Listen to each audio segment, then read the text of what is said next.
اذا اقيمت الصلاة فلا صلاة الا المكتوبة.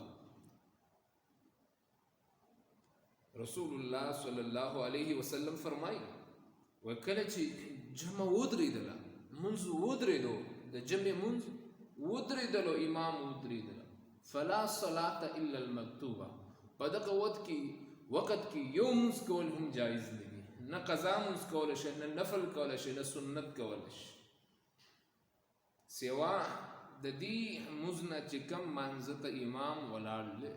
لہذا په دغه وخت کې نور منځونه کول دا حرام دي. اکثر ناپوهه ملګري پوه شوې نو داسې کول نه دي پکار، ځکه حدیث کې راځي رسول الله صلی الله علیه وسلم فرمایي په ورځ د قیامت به الله پاک حساب کتاب شروع کړي. یو سړی به ډېر مطمئن وي، شپېته اویا کاله عمر به هغه تېر شوي او ډېر زیات مطمئن به وي په خپل ژوند باندې، په خپل عباداتو باندې او په خپل نوافلو باندې، خپل حج عمرې باندې، خپل د شپې مانځه باندې، د ورځې مونځ باندې، تهجد باندې او په خپل نورو تلاوت ذکر اذکار باندې ډېر مطمئن به وي. الله پاک به ورته اعلان وکړي چې ستا یو مونځ نه دی قبول شوی، ستا یو عبادت نه دی قبول شوی. الله اکبر. ولې جي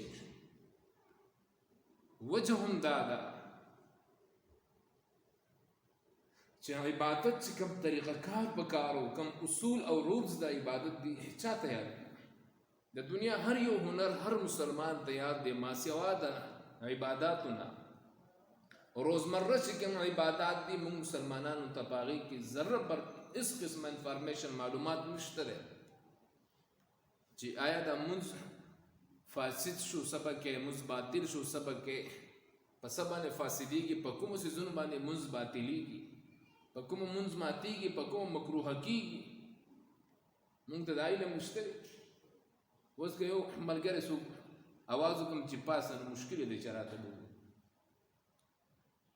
او که د دنیا نور حرام توبونو تپوس وکړې چې ارتغل ډرامه کې د فلانکي قسط ورته وایي که څه شی ورته وایي چې په هغې کې دننه دا پارټ څنګه و، نو انشاءالله ماشاءالله هر سړی به لاس اوچت کړي چې او دا ما کړی. محترم بیا موږ دعاګانې کوو، د خیر په تمه یو، د ښه حالاتو په تمه یو، د ښه بادشاه په تمه یو، ښه وزیر اعظم په تمه یو. کینه سړیا ایو امام چرته کې دغه کړه د جیب نه 500 روپو نوټ راویستو، خلکو ورته وایي مولوي صاحب دعا وکړه چې الله دې حالات ښه کړي. هغه چې کله سلام ګرځولی د جیب نه 500 روپو نوټ راویستو، هلکه دا مې موندلي دا د چا دی؟ یو 10 کسان اواز وکړو چې 10 کسانو چې یو یې زما دی بل زما دی. مولوي صاحب د دعا ضرورت نشته، خپل حرکتونه او د حرامتوبونه برابر کړي، دا نوټ زما دی خفه کېږي. نو محترمو مسلمانانو دا زده کول پکار دي.